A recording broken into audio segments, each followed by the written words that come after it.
Assalamualaikum warahmatullahi wabarakatuh. Film Walid kembali viral ya di sosial media, padahal sudah beberapa minggu ya film Walid ini viralnya, tetapi terus aja menjadi viral di sosial media. Terlebih lagi baru-baru ini ada sekitar 20 santri yang akhirnya berani bersuara mengaku bahwa dirinya menjadi korban seperti apa yang ada di film Walid itu. Dari 20 santri ini sekitar ada 7 orang yang sudah resmi lapor ke polisi mengaku bahwa dirinya mengalami kejahatan sebagaimana yang ada di film Walid. Kalau kejadiannya udah cukup lama ketika mereka masih bersekolah di pondok. Nah, dan beberapa korban yang berani bersuara hari ini karena mereka terinspirasi dari nonton filmnya Walid. Oke. Nah, jadi dia melihat modus yang dilakukan oleh Walid itu hampir sama dengan modus yang dilakukan oleh terduga pelaku di pondok pesantren. Berawal dari setelah nonton film Walid, mereka semua curhat di sebuah grup WhatsApp. Dari curhatan grup WhatsApp itulah terungkap ternyata banyak sekali wanita-wanita yang jadi korban. Mulanya ini kan dari film Bid'ah Walid yang di Malaysia yang ditonton oleh anak-anak alumni dari Ponpes tersebut. Nah, akhirnya di grup alumni itu saling curhat.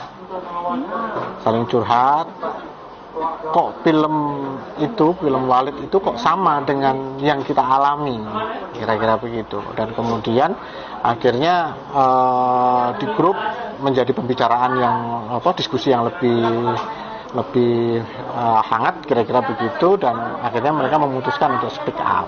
Dari sini bisa kita lihat bahwa memang Walid di dunia nyata itu ada. Jadi kaum wanita berhati-hatilah. Modus agama itu adalah modus yang paling ampuh untuk mengelabui seseorang dalam hal apapun. Makanya kita diingatkan oleh Rasulullah SAW, kalau persoalan agama pasti kembali kepada Al-Quran dan Sunnah. Selain itu menyimpang. Modusnya apa? Modusnya itu adalah bahwa si santri itu akan dijanjikan diberikan keberkatan di rahimnya supaya nanti bisa melahirkan anak-anak yang akan menjadi seorang wali. Itu modusnya. Dengan bermodus dia bisa memberikan keberkahan kepada janin santri seorang wati yang nantinya santriwati itu katanya akan melahirkan seorang wali. Dengan cara begitu dia bisa menikmati 20 santriwati. Astagfirullahalazim. Semoga dengan terungkapnya fakta ini menjadi yang terakhir ya. Tidak akan ada walid-walid lainnya. Kalaupun masih ada, ya semoga segera terungkap. Dan para korban yang sampai saat ini masih belum berani berbicara, berbicaralah. Karena dengan bicaranya Anda, itu menjadi penyelamat juga untuk yang lainnya. Ini ada video yang menarik juga untuk kita simak berkaitan masalah film Bid'ah ini. Coba kita simak videonya. Serial Bid'ah sekarang lagi ramai dibicarakan. Dan jujurlah, saya pribadi suka filmnya. Karena meskipun ini hanya fiksi, tapi isinya itu benar-benar cerminan dari kenyataan yang sering terjadi di sekitar kita. Serial ini membuka mata. Betul. Di luar sana kita lihat banyak orang berzikir sambil goyang-goyang sendiri, katanya supaya lebih khusyuk. Ada juga yang rela minum air bekas mandi gurunya, katanya suci dan berkah. Ada juga yang menikah atas nama agama, tapi caranya jauh dari syariat. Ada juga yang sampai mengkultuskan guru, ustaz, atau mursyid seolah-olah mereka nggak bisa salah. Bahkan dianggap wali yang setiap ucapannya itu pasti benar. Padahal mereka tetap manusia. Bisa salah, bisa keliru, bisa tergelincir. Karena semua perlu pelantara. Mau ente triliunan baca selawat sama Nabi, nggak bakalan ketemu Rasulullah kalau nggak pegang tangan guru ente. Masalahnya, kita kadang percaya terlalu buta. Apapun yang dikatakan guru kita, langsung diterima, tanpa dipikir, tanpa dicek. Dan itu bahaya. Karena kalau kita sudah mulai menggantungkan iman kita kepada manusia, kalau kita merasa nggak bisa dekat kepada Allah kecuali lewat Dia, kalau kita percaya air cuciannya itu membawa keselamatan, membawa berkah, maka kita harus tanya lagi ke diri sendiri. Masih luruskah akidah kita? Waktu Rasulullah SAW wafat, banyak sahabat nggak bisa terima. Sampai Abu Bakar radhiyallahu anhu keluar dan berkata, "Ala man kana ya'budu Muhammadan sallallahu alaihi wasallam, fa inna Muhammadan qad mat. Wa man kana ya'budu Allah, fa inna Allah hayyun la yamut." Itu pengingat besar Nabi pun gak boleh disembah, apalagi manusia biasa. Teman-teman, guru, ustaz, mursyid, mereka itu pembimbing, tapi bukan perantara ibadah, bukan pengganti Tuhan. Kalau kita terlalu percaya sampai gak mau berpikir, sampai setiap kata-katanya dianggap suci, itu bisa jadi jalan menuju kesesatan tanpa kita sadari. Agama ini diturunkan untuk kita pahami, bukan untuk diikuti buta. Makanya, mari kita kembali kepada Al-Quran dan Sunnah. Apapun yang kita dengar, meskipun dari orang yang kita hormati, tetap harus kita timbang dengan ilmu. Karena iman itu mahal. Jangan sampai kita gadaikan iman kita demi mengikuti seseorang yang belum tentu benar. Beragama itu pakai hati, tapi juga harus pakai akal.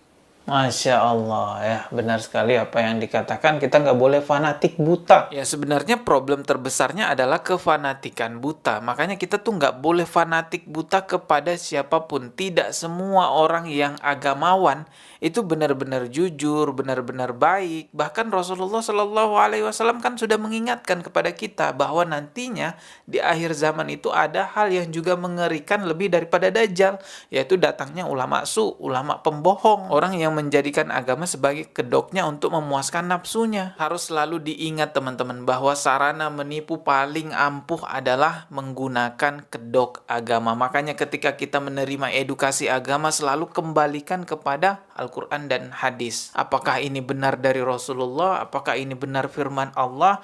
Benarkah ini ajaran Islam? Kita harus mempertanyakan seperti itu. Jangan terima mentah-mentah begitu saja. Walaupun film bid'ah ini benar-benar menjadi sarana menyadarkan masyarakat tentang bahayanya ulama su, faktanya tetap ada juga yang gak suka dengan film bid'ah ini, menganggap bahwa film bid'ah ini hanya akan menjelek-jelekan para ulama gitu katanya. Dan ini orang ngakunya sih Laskar Aswaja. Saya sendiri nggak tahu ini beneran Laskar Aswaja apa bukan.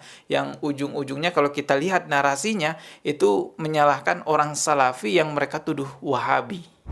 Ya, secara pastinya kita belum tahu apakah ada keterlibatan orang-orang yang berpaham Wahabi dalam pembuatan film bid'ah itu. Tapi yang jelas apa yang diharapkan oleh orang-orang Wahabi ada di film itu. Yang pertama dari segi judulnya. Judulnya kan bid'ah. Yang selama ini yang suka membid'ahkan itu kan orang-orang Wahabi yang suka menyesatkan dan menyerang ulama Ahlus Sunnah wal Jamaah. Yang menyesatkan selain kelompoknya itu adalah orang-orang Wahabi. Sehingga dengan hadirnya film ini disambut baik oleh semua Wahabi, apakah Wahabi di Indonesia dan juga Wahabi di Malaysia. Mereka semua setuju, sepakat. Yang sebelumnya anti film, anti gambar, anti foto, yang sekarang mereka udah nonton film. Walaupun mereka mengatakan nggak nonton kan, kalau nggak nonton dari mana mereka tahu. Nah, makanya ini menjadi satu hujan emas bagi orang-orang Wahabi dengan hadirnya film bid'ah itu. Itu yang pertama. Yang kedua, dari segi menyudutkan ulama. Dalam film itu secara nggak langsung kan apabila kita nonton, kita akan terframing benci kepada orang-orang yang berpakaian seperti itu. Dan itu adalah pakaian ulama sufi. Nyatanya orang-orang Wahabi benci sufi, anti tasawuf. Nah, sekarang itu ketika orang melihat ulama yang berpakaian seperti si Walid Bejat itu langsung terframing bahwa itu orang jahat, itu orang yang memperalat agama, itu adalah orang-orang yang suka perempuan, orang-orang yang suka mempergunakan agama untuk melampiaskan hasrat nafsunya. Itu akan terframing itu. Ini buktinya dulu kan ketika ada film Datuk Maringgi kan, kita tahu di Indonesia kan, itu kan bukan hanya sekedar di dunia perfilman itu orang benci kepada Datuk Maringgi, bahkan di dunia nyata ketika yang pemeran Datuk Maringgi itu datang ke pasar itu dilempar oleh masyarakat karena begitu bencinya. Makanya penggiringan ini yang sengaja dibuat oleh orang-orang Wahabi untuk membenci ulama dan juga menyudutkan ulama selain daripada mereka. Ini yang sebenarnya yang kita protes sehingga umat bisa paham dan lebih cerdas dalam menanggapi. Bukan kita membela